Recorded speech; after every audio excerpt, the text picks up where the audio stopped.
But who I am a fan of is who's joining us next. Let's welcome in Catherine Mayhew to the show. She's a restaurant reviewer. Hi, Catherine. How are you? I'm good. How are you? I'm doing quite well. Listen, I don't like calling a person a food critic or a critic anything because that just gives that negative connotation. I like calling you a food writer, restaurant reviewer. Is that okay? Well, yeah, I actually agree with you 100% because I used to be a food critic and it's no fun.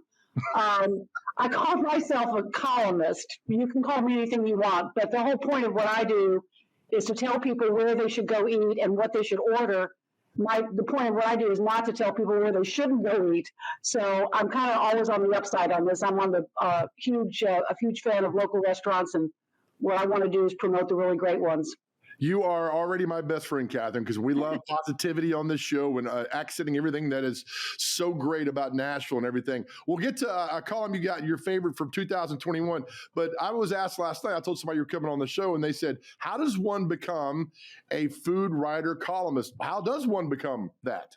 But, that is such a great question because there's no school to go to. There's no exams to pass. I think a lot of it comes from experience. I have been sort of dabbling around the food world. Lots of friends in the restaurant business, and frankly, I'm a very enthusiastic eater. And you sort of have to bridge that gap between I like to eat, and I know why I like the things I'm eating. And if you can explain to other people why you like the things you're eating, and you have some background in the topic, I think you're on pretty firm ground, actually. I think you need to come talk to my son about expanding his palate because he likes about three or four things. I'm like, man, you got to try all this. And it's the battle with him to do that. How old is he? He's 15 and a half. Okay, let me tell you, because I have personal experience with this. I will bet you anything that your son blossoms in the next couple of years. That's what happened with my kid. He was only a white food person as a child, like mashed potatoes, mini ravioli, mayonnaise, anything white was what he wanted to eat.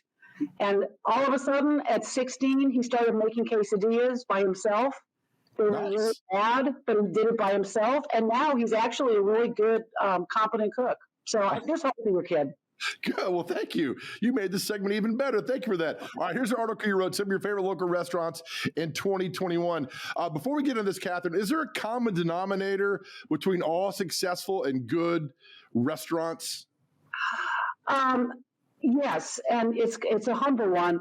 Whatever the restaurant, if they aspire to do whatever they do to the best of their ability, then I think they're on the road to success. I tend to focus in on, again, local restaurants, maybe the places you would go by 100 times and never think to stop in.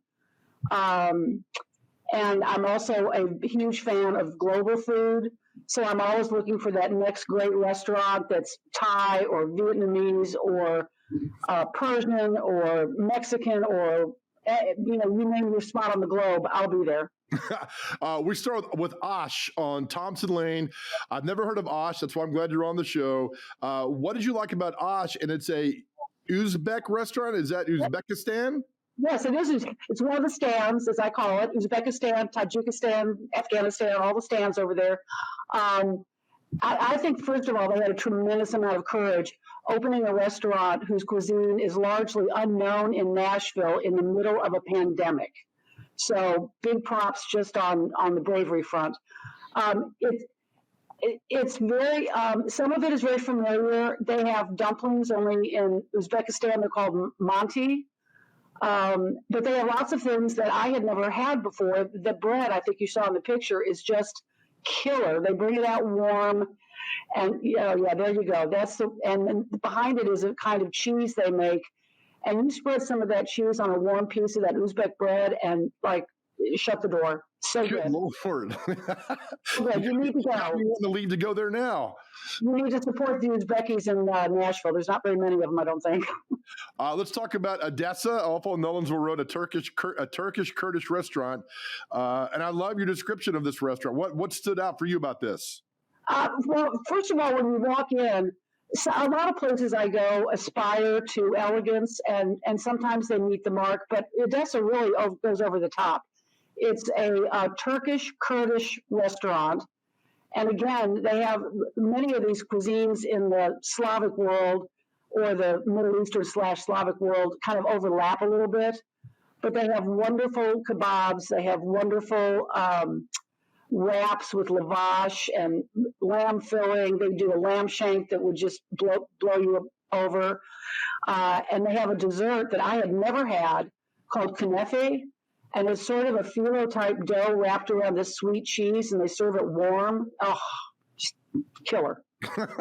Honest Vegetarian, also on Thompson Lane, on that area side over there. I'll be honest, if I see that, I would not eat there because I'm not a vegetarian, but your description makes me want to go, Catherine. You know, my husband's the same way. Unless there's meat involved, he's not interested. But so it's Indian. And Indian food is some of the best spiced food in the world, in my opinion. Not necessarily hot, some of it is, but it's just the way they use spices is so tantalizing. And the curry that they have, they're little sort of rice flour shells. They're like a little ball, and they fill it with this unbelievably flavorful filling. And when you eat, you're supposed to eat it all in one bite. And it's just a flavor explosion in your mouth, which sounds trite, but it really is just super outstanding. If you went there one time, you would go, okay, I'll do vegetarian in this one case, if no other case. Oh, that's so good. Now, one place I have been and I love is Inter Asian Market in Delhi, also Lonsdale Road. And your description, again, is perfect for what's there. That's a really good and underrated place in our city. Well, yes, it is. And so the first reason you should go there, well, for the food, but if you've ever been in a global grocery store, whether it be Asian or Hispanic, the produce is just stunning. And I think the reason is that they use produce in their cuisines much more creatively and effectively than the United States does. So they demand beautiful produce, and it's at a really good price. So if no other reason, go get your mushrooms and your cauliflower there. But their food, what they do on the weekends, they have banh mi's every day. They're wonderful. And for those who don't know, a banh mi is a Vietnamese sandwich that involves a French baguette and wonderful fillings and pickled vegetables and usually some kind of a char siu pork situation. But on the weekends, they bring out all their family classics. And you walk in and they're lined up on this counter in the very front of Inter Asian. And it's everything you don't know anything about, and you want all of it. And they do a crispy pork that you can just buy the crispy pork by itself. That's also, again, killer. 7:21 in the morning, and I'm ready to eat Asian food already to do this. Let me ask you this, Catherine. When you go in there, do you let them know who you are, or are you very just kind of cloak and dagger? No. I first of all, not that they would do anything special for me, but if they wanted to do something special for me, I would have a different experience than the average person going in to eat. So, no, I just quietly go, stuff my face and leave. No, well, good. Let me ask you this. A lot of things have gone about Yelp, the good and bad about Yelp. I personally don't read Yelp reviews. I'd rather read somebody like you who's been there and given an honest description. It might be out of your wheelhouse here, but you've done this for a while. Does Yelp help or hurt a business? Well, first of all, again, for those who don't know, Yelp is anybody can leave a comment about anything at any time, and it's pretty much never challenged. So, take that as if I run a restaurant and I want to get back at a competitor, I can put something terrible on Yelp and no one's going to challenge me on it. But what I use it for, first of all, is to find places I may not know about. If you type in, best, Uzbek restaurant in Nashville, something's going to pop up. And so I'm going to find out about places I may not know. But the other thing is, I look at the pictures. And every Yelp review, if people have taken a picture in a restaurant, they'll leave a picture. And that's what I really look at to see, what does the food look like? Does this look like something I'd want to eat? Does this look like something I've never had before? I discovered one of the best, and I don't think I included them in the 2021 roundup, shawarmas at a place called Nero's Market on Elysian Fields. And I found it through a picture on Yelp and just went in and had one and was blown away. What is your all-time favorite food? Not at a restaurant, but your all-time favorite food. Like for me, it's chicken and rice. I could eat that 4 meals a day, every day for the rest of my life. What was it for you? Oh God, I don't have one because I love it all. I mean, that's been my problem my whole life. I mean, it's like sparkly, that next thing that you see that you go, oh my God, this is the best thing I've ever had. Everything from Thai lettuce wraps to I love any kind of pasta. I love a really good steak. I make a really good steak. There's pretty much nothing. Actually, I'm trying to think of the thing I don't like, and it's sea cucumber. That's it. The only thing I don't like. I'm with you. I'm not eating that either. What goes on? Let me ask you this again as well while we got you, because I think you're fascinating. I love your articles.